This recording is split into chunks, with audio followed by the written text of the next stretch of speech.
Selamat pagi, Bapak, Ibu, saudara-saudari yang dikasihi Tuhan. Selamat pagi. Puji syukur pada Tuhan, pagi ini kembali kita bisa dikumpulkan bersama-sama beribadah. Meskipun cuaca hujan, tapi kita tetap semangat datang untuk beribadah. Sebelum kita mulai ibadah, kita lihat info gerejawi.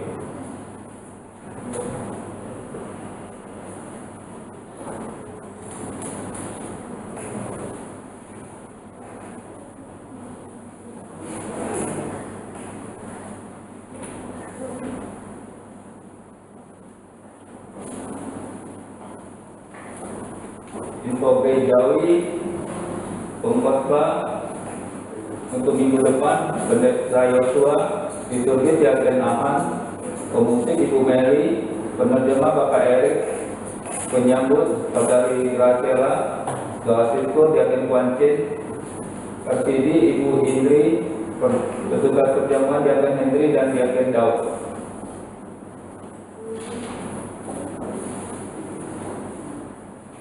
Untuk kita doakan untuk Ibu Asmara, Ibu Halimah, dan Ibu Riridu yang dalam masa pemulihan.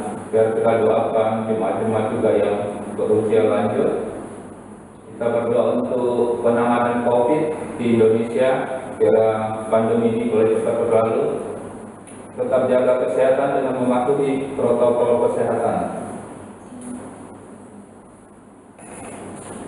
Selanjutnya untuk persembahan dan jumlah kehadiran, Bapak Ibu bisa lihat di depan, jika ada kekeliruan bisa menghubungi pengurus.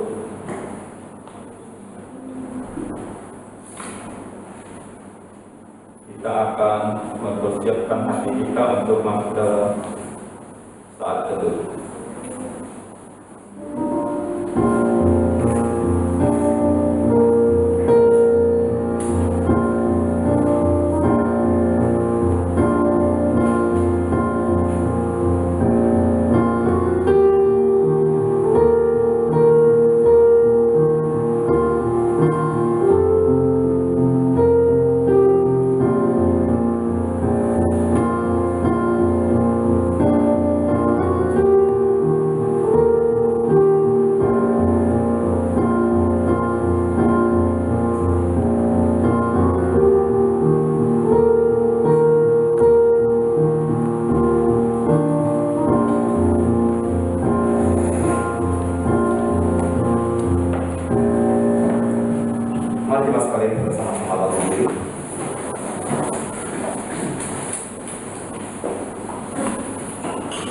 Kita memulai ibadah kita pada hari ini dengan pengakuan bahwa pertolongan kita adalah di dalam Tuhan yang menciptakan langit dan bumi, yang senantiasa memelihara karya ciptanya dari permulaan sampai seterusnya.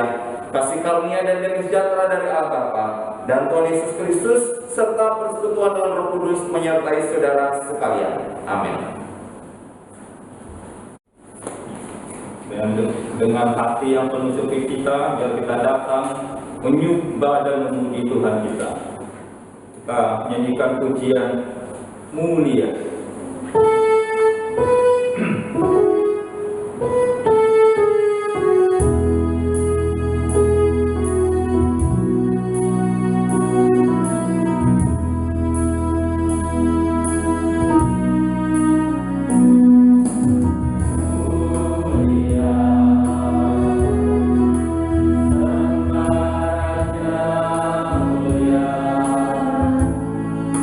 Bye.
Selanjutnya jemaat tetap berdiri, kita akan mengikrarkan iman kita, yaitu pengakuan iman rasuli. Pengakuan iman rasuli. Aku percaya pada Allah, Bapa yang Maha Kuasa, Khalik langit dan bumi, dan kepada Yesus Kristus, Anak yang tunggal Tuhan kita, yang dikandung daripada Roh Kudus, lahir dari antara Maria, yang menderita sengsara di bawah pemerintahan Pontius Pilatus, disalibkan, mati dan dikuburkan, turun ke dalam kerajaan Allah. Pada hari yang ketiga, bangkit pula dari antara mati, naik ke surga, menuju surga kanan Allah, Bapa yang Maha Kuasa, dan dari sana yang akan datang untuk menghakimi orang yang hidup dan yang mati. Aku percaya kepada Roh Kudus, Gereja yang kudus dan am, persekutuan Roh Kudus, pengampunan dosa, kebangkitan tubuh dan hidup yang kekal. Amin. Jemaat silakan duduk kemana, kita akan masuk dalam persembahan seperti biasa. Jemaat maju ke depan dari sebelah kiri dulu, kemudian sebelah kanan, sambil kita naikkan ujian KPPK, ku berserah pada Yesus.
Persembahan ini boleh dipakai untuk memperluas kalian kembali. Dalam nama Yesus kami berdoa. Amin. Amin. Jemaat silakan duduk kembali. Selanjutnya kita akan mempersiapkan hati kita untuk mendengarkan firman Tuhan. Firman Tuhan pagi ini akan disampaikan oleh Pendeta Yosua. Marilah kita akan naikkan pujian Hatiku Percaya. Biarlah kita senantiasa menyerahkan hidup kita ke dalam tangan kuasa Tuhan. Di masa pandemi ini memang kita banyak mengalami cobaan, khawatir dan takut. Tapi iman kita tidak boleh goyah. Kita tetap percaya kepada Tuhan kita yang menjadi juru sama kita. Hatiku percaya.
Kita satu di dalam doa.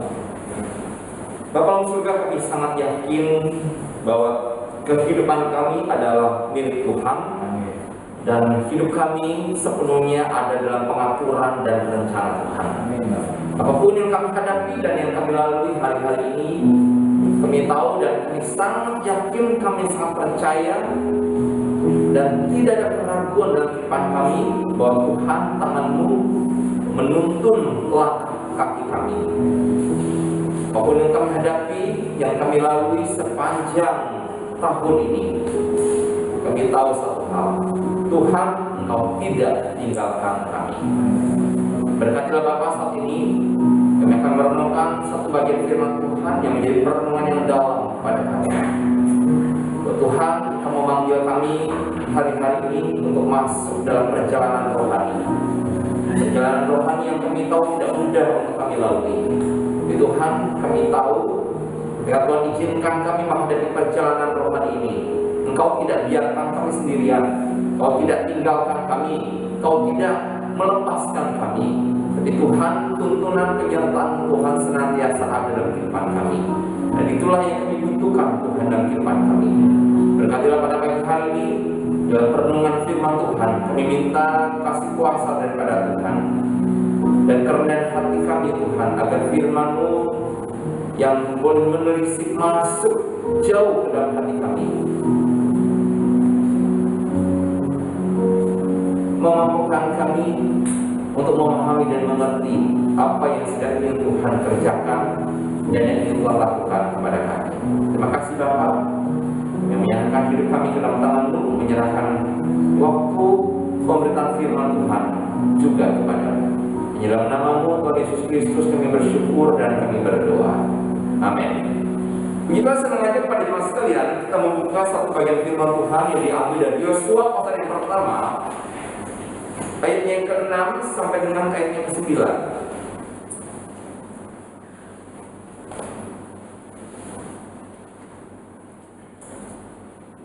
Yang Yosua pasalnya yang pertama, ayatnya yang ke-6 sampai dengan yang ke-9.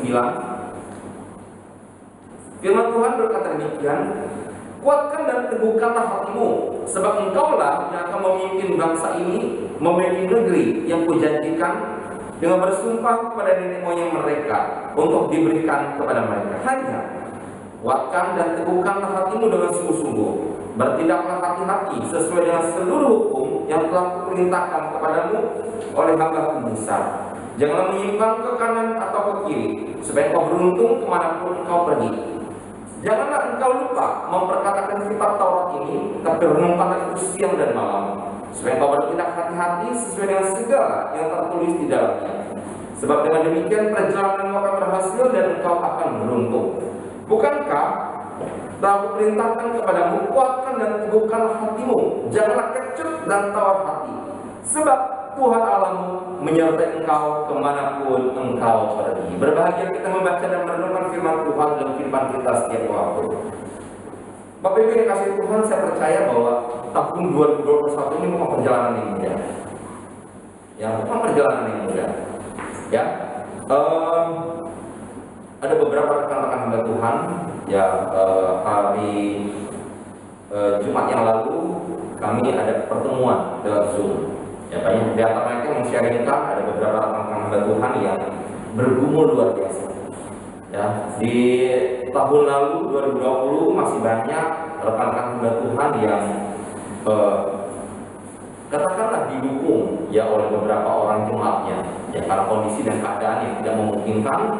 Lalu tahun ini sudah ada beberapa orang katakan sepertinya kami sudah tidak bisa mendukung pekerjaan Tuhan, sudah tidak bisa mendukung gereja Tuhan. Tahun 2021 bukan perjalanan yang mudah Bapak Ibu. Ya, bukan perjalanan yang mudah. Ya, sungguh tidak mudah. Antara iman dan rasionalitas kita berebut tempat di hati kita. Ya, mau andalkan Tuhan atau andalkan matematika kita. Ya, mau andalkan Tuhan atau andalkan matematika kita. Maka saya katakan itu tidak mudah. Tapi Bapak Ibu kasih Tuhan, walaupun tidak mudah, kita tetap harus menjalani dan melewatinya. Amin. Kita harus menjalani dan juga melewatinya. Karena kalau kita diam di tempat, artinya kita sudah menyerah. Sedangkan Tuhan panggil kita bukan untuk menyerah dan diam, tapi Tuhan panggil kita untuk terus melangkah dan merasakan pertolongan Tuhan dalam perjalanan kita. Ya, ini perjalanan kita baru kita mulai ya 1 bulan. Ini sudah 31 Januari. Kita tidak tahu apa yang terjadi di bulan-bulan berikutnya. Sementara kalau kita mendengar TV, mendengar berita-berita update gitu ya berkaitan dengan COVID, kita akan katakan Tuhan kapan ini selesai? Kita masih terus berharap COVID selesai. Ya tadi bincang-bincang dengan Pak Emmanuel yang pergi pulang ke Nias 2016. Ya orang tuh berharap tahun ini harus pulang. Tapi gimana bisa pulang ke Nias? Gitu ya, sedangkan kondisi dan keadaan tidak memungkinkan. Semua orang rindu ya COVID ini segera selesai, karena kita punya banyak mimpi, kita punya banyak harapan, kita mau ketemu dengan banyak orang, ketemu dengan saudara-saudara kita di luar daerah, ketemu orang tua kita. Tapi kondisi dan keadaan tidak memungkinkan kita, Bapak Ibu. Tapi suka atau tidak suka, kita harus terus melangkah. Yang melewati sepanjang tahun ini, apa yang akan kita lalui dan yang kita hadapi, kita belum tahu. Ya, beberapa hari ini saya sedang mengikuti sebuah postingan di Facebook. Ya Bapak Ibu, ya benar apa yang kata oleh firman Tuhan. Ya di akhir zaman ini akan muncul banyak nabi-nabi palsu, bernubuat demi nama Tuhan, berkata demi nama Tuhan, tetapi sesungguhnya mereka akan membuat kejahatan. Yang mereka membuat kisruh gitu ya, orang-orang Kristen sendiri mereka membuat kisruh. Mereka memprovokasi. Kalau kalian percaya sama vaksin, kami tidak. Mati-matian kami tidak. Karena vaksin itu sudah disusupi dengan antikris, ada chip dan lain sebagainya. Ini adalah tanda-tanda binatang diungkapkan di kitab Wahyu, pemaparan mereka. Kondisi dan keadaan demikian mereka memfitnah pemerintah. Gitu ya. Mereka memfitnah pemerintah, mereka merasa bahwa pemerintah ini adalah agen daripada antikris. Dan tapi fakta lagi dikatakan tanggal 4 April 2021, Bapak Ibu, 4 April 2021, antikris yang sesungguhnya akan hadir. Karena firman Tuhan sudah mengatakan dengan jelas kepada kita, hari dan waktunya anak manusia sendiri pun tidak tahu siapa dia. Anak manusia ini adalah di tangan Tuhan Yesus. Tuhan Yesus pun tidak tahu kapan waktunya ketika kesusahan besar terjadi. Ya minggu saya katakan kepada kita, firman Tuhan mengingatkan setelah kematian Tuhan Yesus, itu akhir zaman dimulai.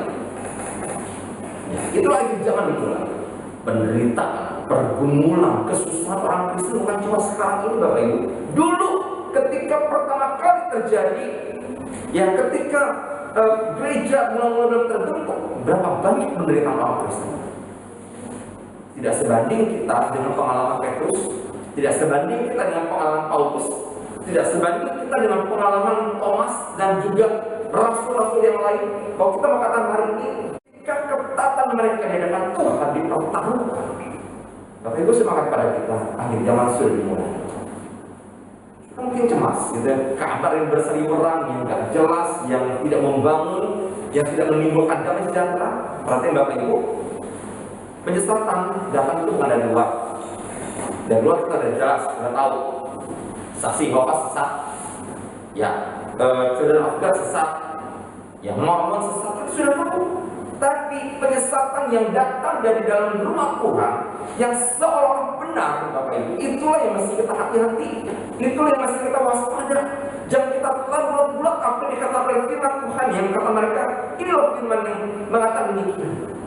Bapak Ibu yang kasih Tuhan, segala sesuatu yang menentang pemerintah, segala sesuatu yang tidak sesuai dengan firman Tuhan, yang hanya penafsiran manusia, itu berasal dari kedagingan manusia. Maka itu tidak perlu kita dengarkan. Yang perlu kita renungkan adalah meminta hikmat kekuatan daripada Tuhan untuk menjalani hari-hari kita, dan pertolongan dan kekuatan daripada Tuhan. Nah hari ini ketika kita membaca perjalanan seorang Yosua, ya bagaimana ketika ada satu mandat yang diberikan kepada seorang Yosua untuk memimpin bangsa Israel, itu adalah perjalanan rohani yang dia mulai. Ya bagaimana seorang Yosua memulai perjalanan rohani bersama dengan Tuhan? Yang pertama dikatakan ada bekal firman Tuhan yang diberikan kepada Yosua. Yang pertama adalah kuasailah hatimu. Ya, kuasailah hatimu. Kita perhatikan di ayat yang ke-6, ayat yang ke-7 sampai dengan ayat yang ke-9. Di situ diulang-ulang sebanyak 3 kali ketika Allah mengkonfirmasi pada Yosua untuk kuatkan dan teguhkanlah hatimu. Ya sebelum Yosua menguasai Kanaan, Allah perintahkan kepada Yosua untuk kuasailah hatimu. Ya Bapak Ibu, apa arti menguasai hati atau menguatkan hati? Menguatkan hati itu sinonim dengan berani, tidak takut, yakin, dan sangat optimis. Ya, itu sinonim Bapak Ibu. Ya, ada satu hal yang penting yang kita harus perhatikan tentang menguatkan hati. Saya percaya, ya, dulu sebelum pandemi nongkrong di Starbucks, kita nggak perlu menguatkan hati. Ya, jam berapapun, ya, masuk Starbucks kita nggak usah take away. Ya, kita nongkrong sampai jam berapapun kita di situ. Tapi sekarang begitu kita datang ke Starbucks, saya belum pernah nongkrong di Starbucks. Saya belum pernah nongkrong di Starbucks, cuma membayang-bayangkan gitu ya. Ya, kita ketika lihat orang banyak di situ kita udah mulai kecut. Wah, banyak orang. OTG, pulang. Ya, pulang, nggak berani kita. Gitu. Banyak orang, kalau kita nggak pakai masker, kita bilang wah bahaya, nggak usah. Ya dulu kita nggak perlu kuatkan hati kita, tapi sekarang ketemu orang banyak yang bergerombol seperti itu, kita perlu kuatkan hati kita. Wah, kita sangat-sangat mengerikan. Bapak yang kasih Tuhan, kondisi hari-hari ini kita perlu menguatkan hati kita. Ya, dulu kita nggak perlu menguatkan hati kita buat nongkrong sampai malam mungkin. Kita ngobrol hari tanpa masker, kita rasa tuh nggak khawatir. Kalau teman kita flu pun kita nggak khawatir, saling fit. Tapi sekarang begitu orang bersin, orang batuk, kita mulai curiga. Gitu ya. Waduh, COVID. Kita menguatkan hati kita menjadi sangat parno. Gitu. Kita merasa sangat nggak tenang. Belum lagi tambah kalau ada sugesti diri kita, tenggorokan gatal. Wah, bahaya. Tenggorokan gatal, buru-buru gitu ya. Buru-buru kita minum vitamin. Padahal dulu baru-baru minum vitamin. So minum obat aja enggak gitu ya. Sekarang kita sangat memproteksi diri kita. Kita sangat takut, kita sangat gelisah. Ya, Bapak yang kasih Tuhan dikatakan kepada Yosua, dikatakan untuk menguatkan hatimu. Ya, untuk menguatkan hatimu. Bapak yang kasih Tuhan, kenapa Allah perlu mengkonfirmasi pada Yosua untuk menguatkan hatinya? Ya, untuk menguatkan atau meneguhkan hati. Karena saat itu dikatakan Yosua itu sedang kecut, sedang takut, sedang khawatir, gentar. Ya, tadi sudah saya ingatkan pada kita, diucapkan sebanyak 3 kali. Ayat yang ke-6, ayatnya yang ke-7, dan ayatnya yang ke-9. Dikatakan untuk menguatkan hatinya. Kalimat itu diulang-ulang sebanyak 3 kali Bapak Ibu, menggambarkan betapa anak sangat memahami.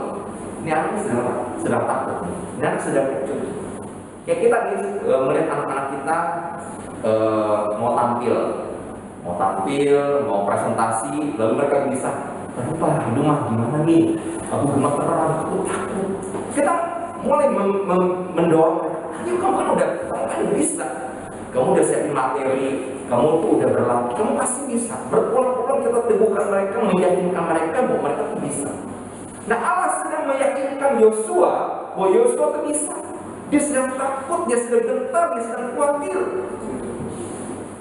Karena Allah menunjuk Yosua untuk menggantikan Musa memimpin bangsa Israel. Itu poinnya. Ya, itu poinnya. Sebenarnya Yosua itu bukanlah seorang penakut, Bapak Ibu. Ya, Yosua itu bukan seorang penakut. Dia adalah seorang berani. Dia yang memimpin bangsa Israel melawan dan menaklukkan orang Amalek. Ya, Yosua ini adalah anaknya Musa. Ya, satu waktu dipercayakan untuk memimpin pasukan Israel berperang melawan orang Amalek. Jadi, Yosua adalah seorang panglima daripada seorang Musa.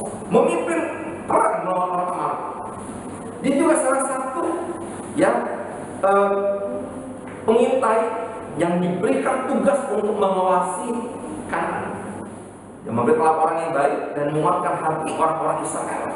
Ayo, memang orang di sana itu besar-besar, orang enak itu besar-besar, tapi Tuhan ada di pihak kita.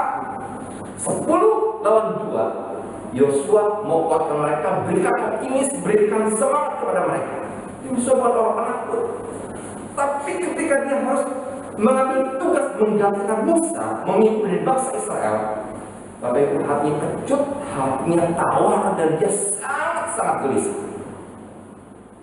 Tapi kasih Tuhan, Yosua sekarang harus menjadi orang yang pertama.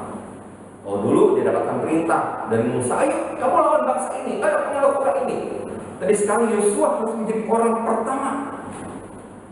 Jadi ada masalah, kalau ada masalah sebangsa Israel, dialah yang harus menghadapinya. Bisa bayangkan betapa Yosua takut dan kecut karena hal demikian. Tapi kasih Tuhan, kita bisa membayangkan bagaimana rasanya seorang Yosua gentar menggantikan posisi seorang Musa. Tapi kasih Tuhan, sepertinya setiap kita tuh punya ketakutan yang berbeda.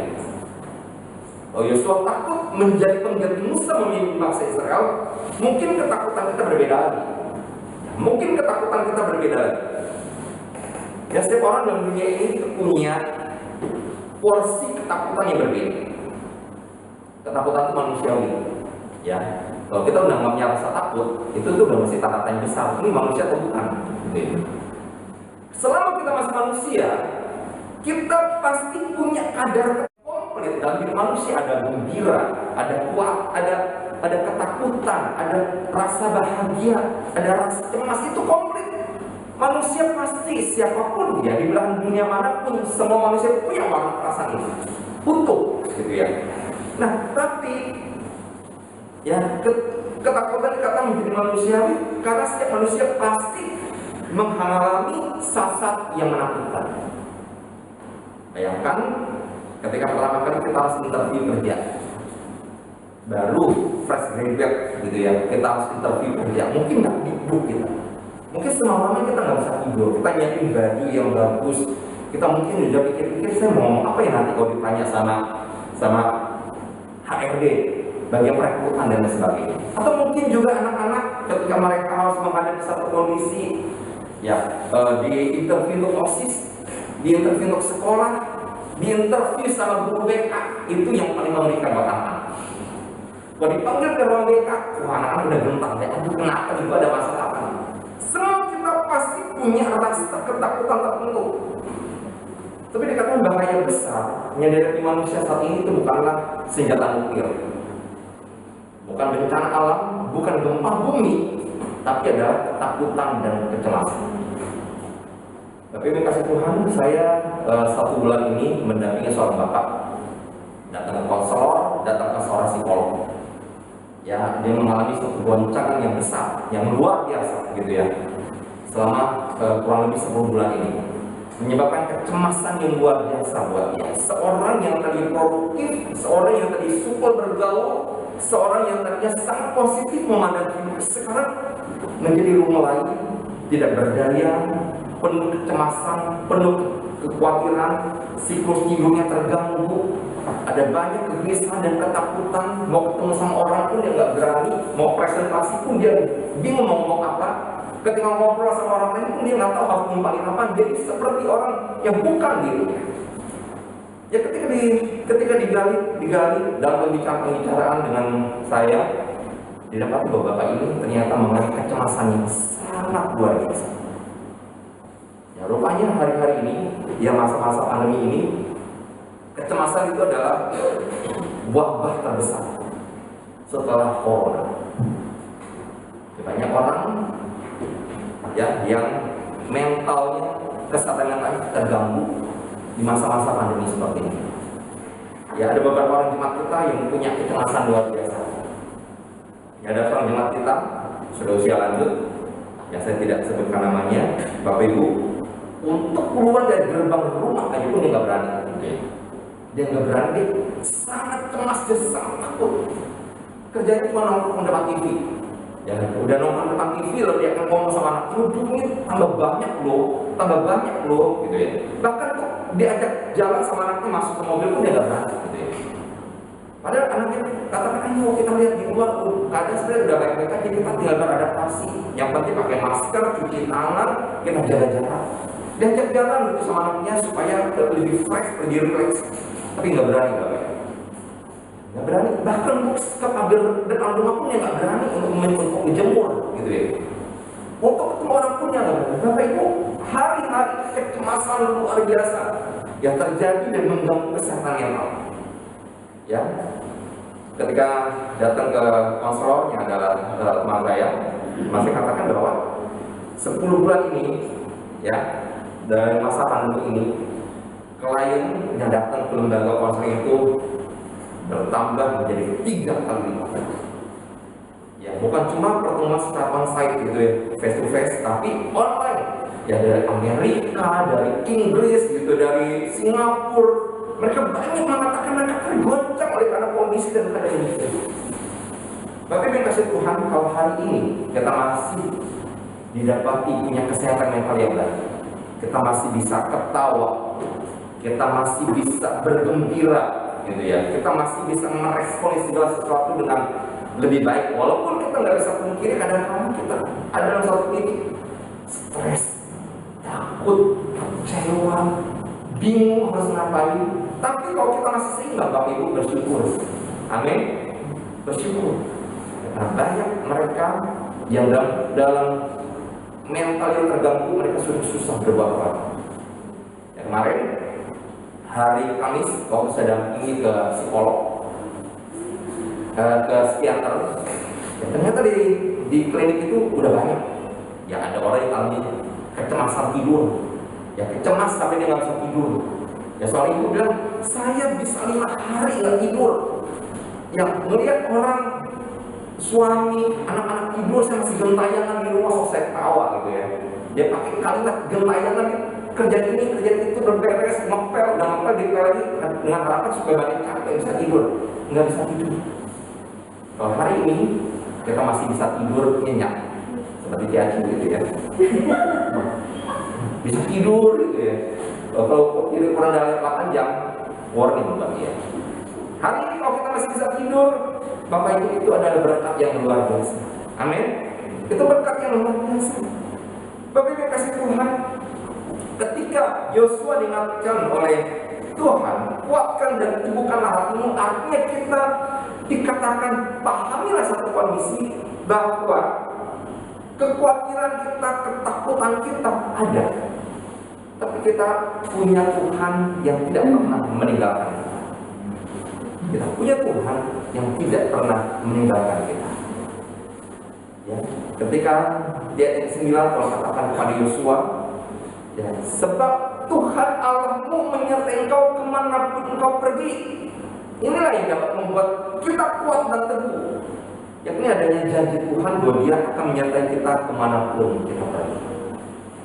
Tapi kasih Tuhan, kali yang pertama dikatakan kepada Yosua, untuk kuasailah hatimu atau kuatkanlah hatimu. Kemudian yang kedua, kita diingatkan untuk menguasai pikiran kita. Ya, dalam pikiran kita ada 2 kekuatan yang paling menarik. Ya, beberapa minggu lalu saya ilustrasikan, ya, anjing hitam dan anjing putih, manakah yang paling kuat ketika mereka berantem? Ya, ada orang katakan, wah, anjing putih, karena putih kan melambangkan kebaikan. Tapi ternyata enggak. Yang paling kuat itulah yang paling menang. Ya, itulah yang menang. Siapa yang paling kuat? Pastinya dikasih makan paling banyak, itu yang kuat. Dan pikiran kita ada kekuatan yang tarik menarik, yang untuk mendominasi kita. 2 kekuatan ini, 2 pikiran ini sama kekuatannya. Kadang positif yang menang, kadang negatif yang menang. Betul ya Bapak Ibu? Ya, kadang-kadang kita nggak bisa sepenuhnya berpikir positif. Tanpa kita sadari kadang-kadang banyak pikiran negatif muncul di pikiran kita. Kok pikiran positif, dampaknya pasti positif juga buat kita. Kita jadi fun, kita jadi senang, bahagia. Ya, kita bisa menikmati hidup. Tapi begitu pikiran negatif datang menguasai kita, Bapak Ibu, dampaknya juga ke tubuh kita. Ya, kita jadi wajah kita jadi tidak berseri-seri. Ya, respon kita pada diri kita dan kepada sesama kita menjadi tidak fun lagi, menjadi tidak senang, tidak menyenangkan lagi. Sesuatu yang tidak membuat kita bahagia, tidak membuat kita sukacita. Bapak Ibu, 2 kekuatan ini sama kuatnya dalam diri kita. Manakah yang menang? Kadang-kadang ketika yang positif menang, wah, kita bisa bersukacita, bahagia luar biasa. Tapi begitu yang negatif datang di depan kita, kita bisa mengasihani diri kita. Saya ini orang yang paling susah, saya orang yang paling menderita, orang tidak memahami saya, tidak mengerti saya. Membuat kita jadi mental breakdown. mental kita menjadi rusak, mental kita menjadi begitu hancur. Bapak Ibu yang kasih Tuhan, ketika Tuhan katakan kepada Yosua, kuatkanlah atau kuasai pikiranmu. Kita perhatikan ayat ke-8. Ya, jangan engkau lupa memperkatakan Taurat ini, tapi renungkanlah itu siang dan malam, supaya engkau bertindak hati-hati sesuai dengan yang tertulis di dalamnya. Ya. Diingatkan pada Yosua untuk menjaga pikirannya sedemikian rupa. Pikiran kita Bapak Ibu itu yang menguasai diri kita.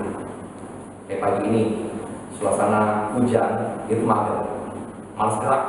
Yang paling enak itu adalah tempat tidur. Ya, ambil selimut, gitu ya, ambil selimut, guling, waduh enak banget. Ya, sambil dengerin hujan, gitu ya. Ada dua pikiran yang sedang bergejolak di hati kita.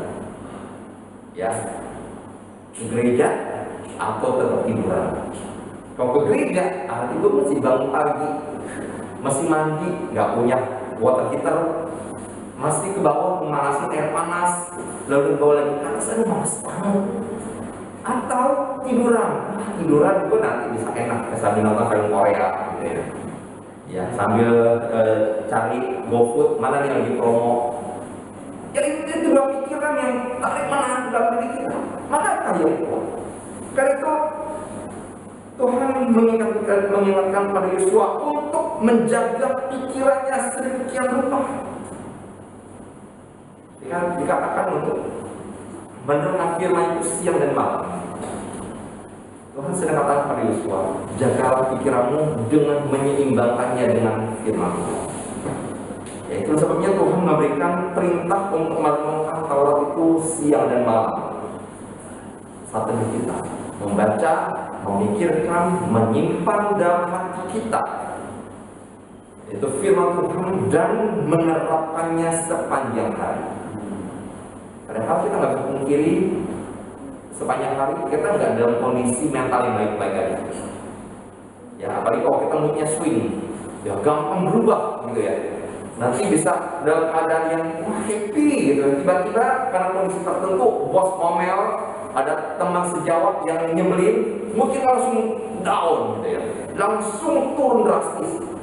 Apalagi ketika target-target menjual mungkin nggak sebanding dengan yang ditargetkan kepada kita, down kita, merasa lelah, merasa kecewa, merasa gelisah.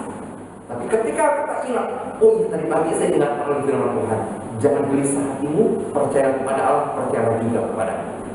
Kita ingat firman Tuhan itu bergema, bergabung dalam kehidupan kita, maka itu bisa menjaga ya hati kita atau pikiran kita untuk tetap positif di hadapan Tuhan. Tapi yang kasih Tuhan, Taurat itu dikatakan bukan cuma untuk disimpan di kemah suci, ya, tapi dikatakan dibaca, direnungkan dan dibawa dalam kehidupannya. Maka itu Bapak Ibu kasih Tuhan, Alkitab ini adalah satu-satunya firman ya di belahan dunia ini kan ya khususnya Indonesia ada 5 agama. Ya hanya Alkitab yang diterjemahkan ke dalam berbagai macam bahasa. Di dunia bahasa daerah itu pun diterjemahkan. Bahkan dalam bahasa Hakka pun, bahasa Kek dan bahasa Teochew pun diterjemahkan. Tujuannya buat apa? Bukan untuk koleksi gitu ya, tapi untuk dibaca, direnungkan dan didengarkan dan dilakukan di dalam kehidupan kita sehari-hari. Ya karena firman itu harus menuntun kita sepanjang hari. Mungkin kita bilang gitu ya, kalau saya kerja gimana terus mikirin firman Tuhan? Masa saya pagi, siang, malam saya baca firman Tuhan terus gitu ya? Bukan demikian maksudnya. Maksudnya adalah ketika kita merenungkan firman Tuhan, kita mengintegrasikan firman Tuhan dan sikap hidup kita sehari-hari. Tadi saya sudah contohkan, di pagi mungkin kita positif sekali datang ke kantor, datang ke tempat kerjaan, tapi begitu di tempat kerjaan ketemu sama bos yang diomelin lah, dikoreksi lah, dievaluasi lah, belum selesai hati kita karena jengkel, ketemu lagi teman kerja yang dibelin, tambah down lagi.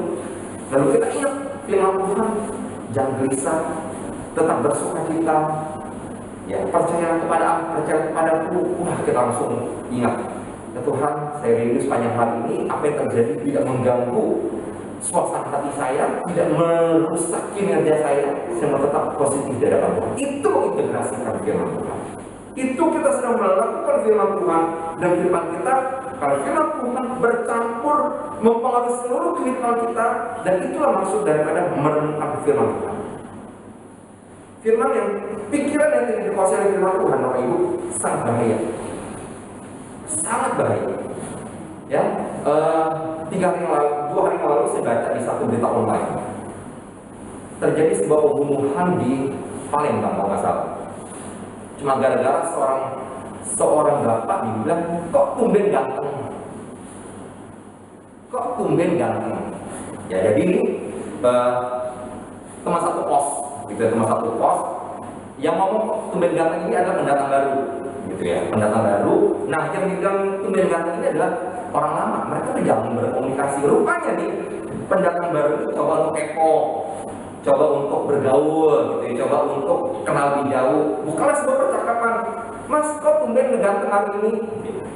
Orang yang dikatakan kok tumben ganteng hari ini berpikiran berarti makan gue kagak ganteng. Ini ngeledek gue nih, gitu ya. Dicari perkara sama gue nih.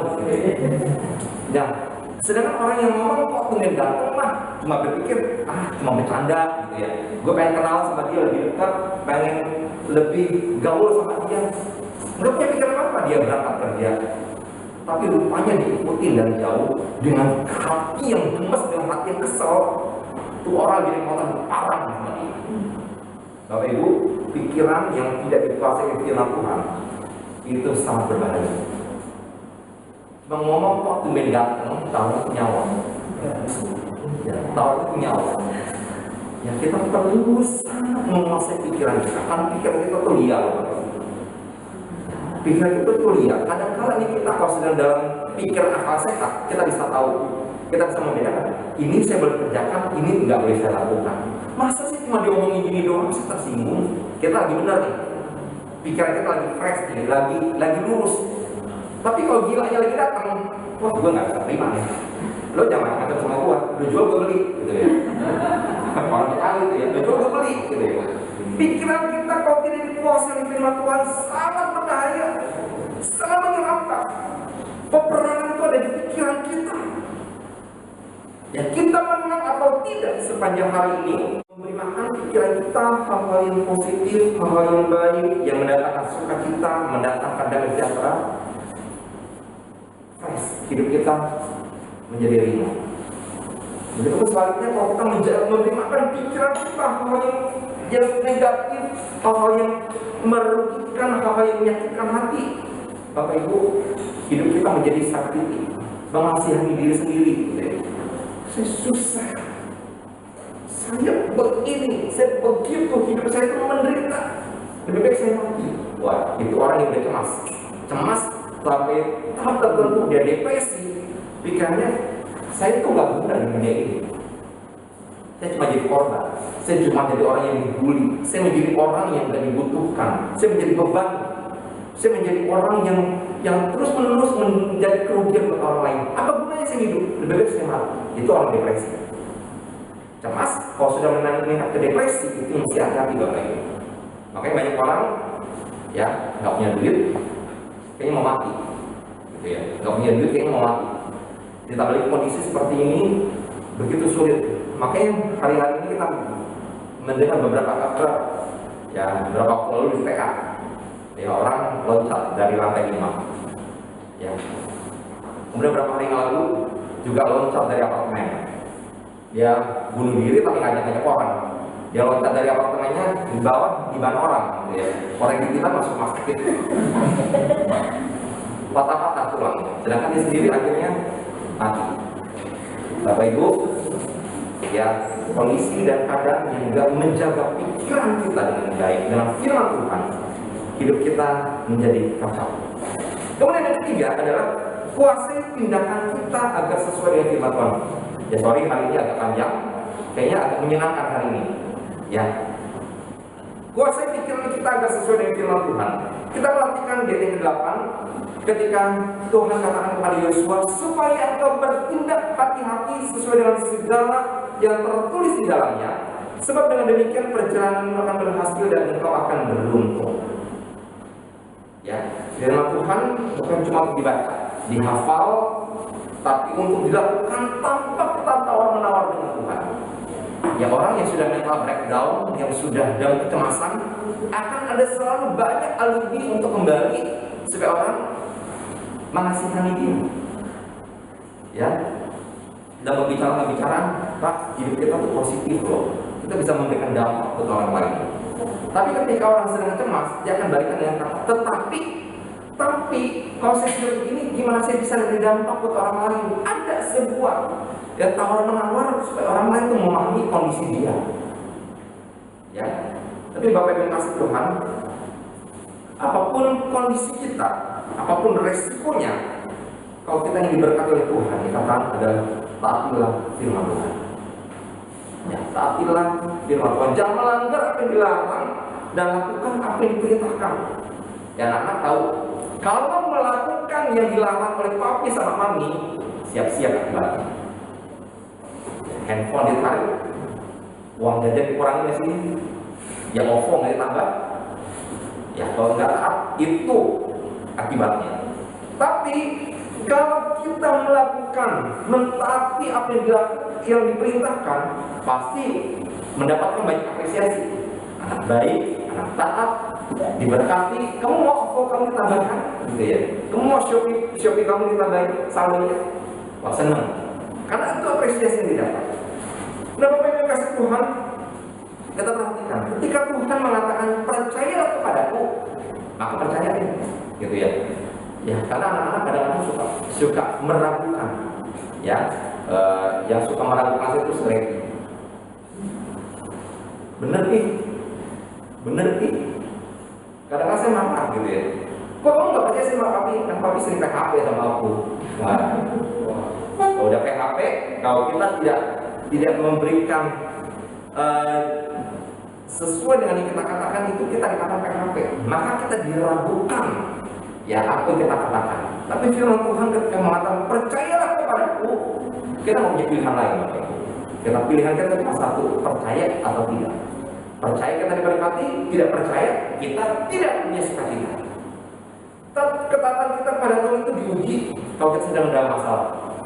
Ya, kalau kita sedang dalam masalah, ya, kita mungkin sudah menguasai hati dan pikiran kita sesuai dengan firman Tuhan. Tapi satu yang sangat penting, apakah kita bertindak hati-hati sesuai dengan firman Tuhan? Ya, ataukah kita punya alternatif lain ketika kita sedang mengalami kondisi yang krisis?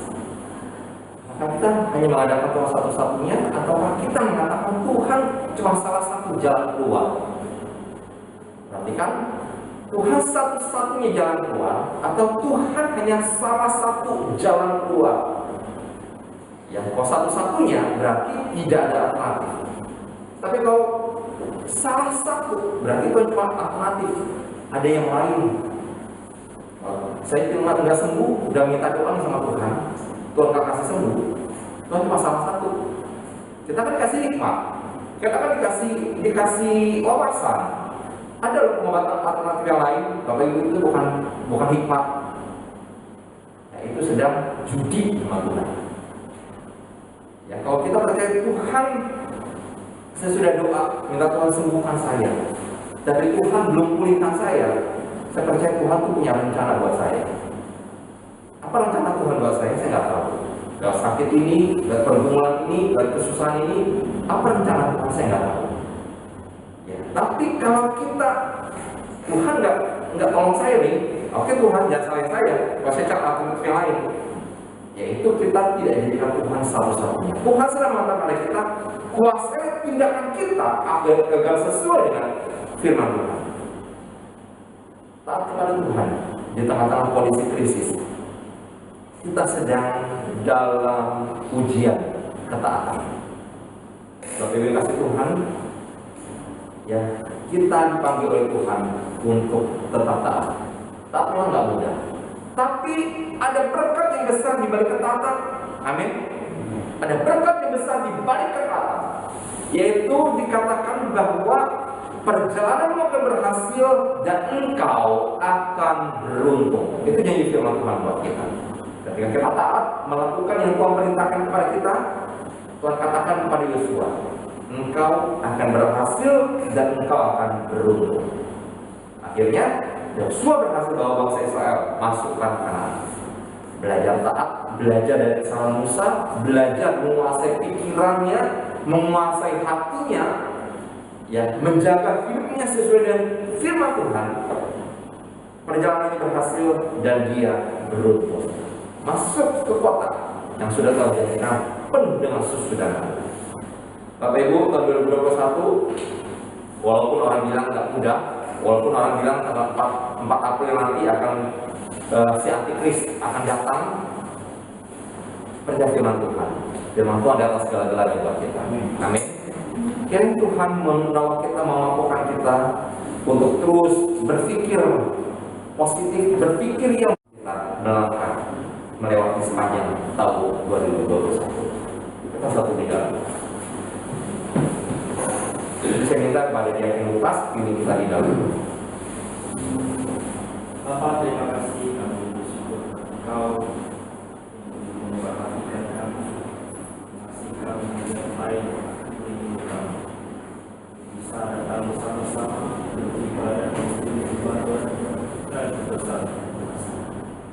Terima kasih Tuhan, terus menemukan kami dalam dengan pandemi, kesulitan, resesi ekonomi, dengan melakukan kekhawatiran, terus membuatkan di kami dan firman Tuhan, menjamin kami dan berkata Engkau menyertai kami dimanapun kami pergi, dimanapun kami berada, hidup dan mati dan ditanggung dan kuasa-Mu.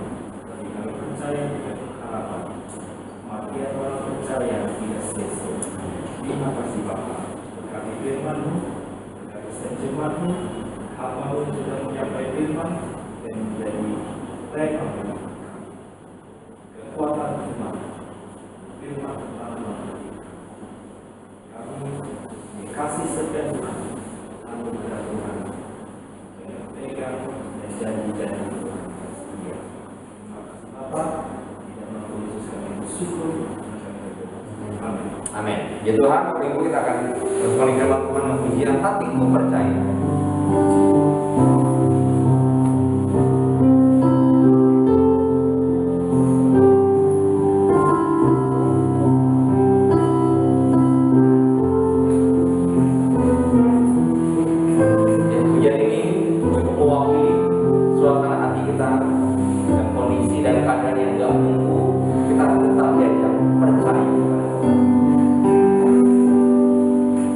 Saat ku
pujian surga.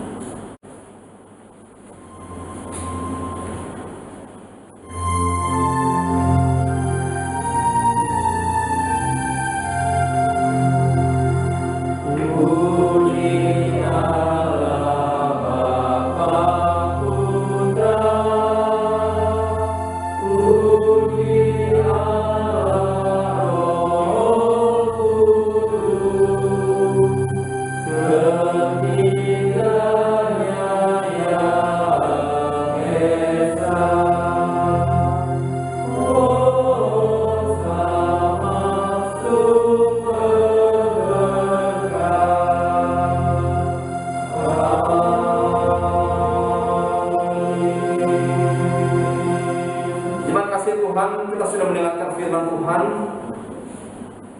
Jalanilah perjalanan rohani kita sepanjang tahun ini dengan penyerahan kepada Tuhan. Kuasailah hatimu, jagalah pikiranmu sesuai dengan firman Tuhan, dan pelihara firman Tuhan dalam kehidupan dan sikap hidup kita setiap hari.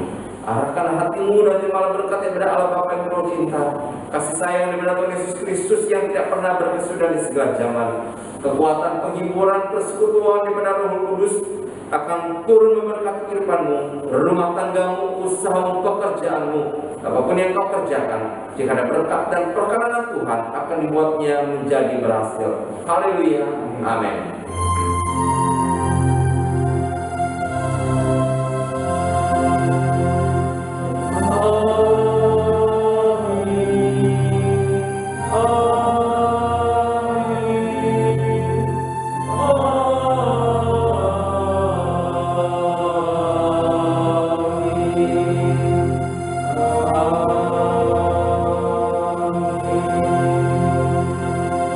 Sudah selesai, Tuhan Yesus memberkati kita semua.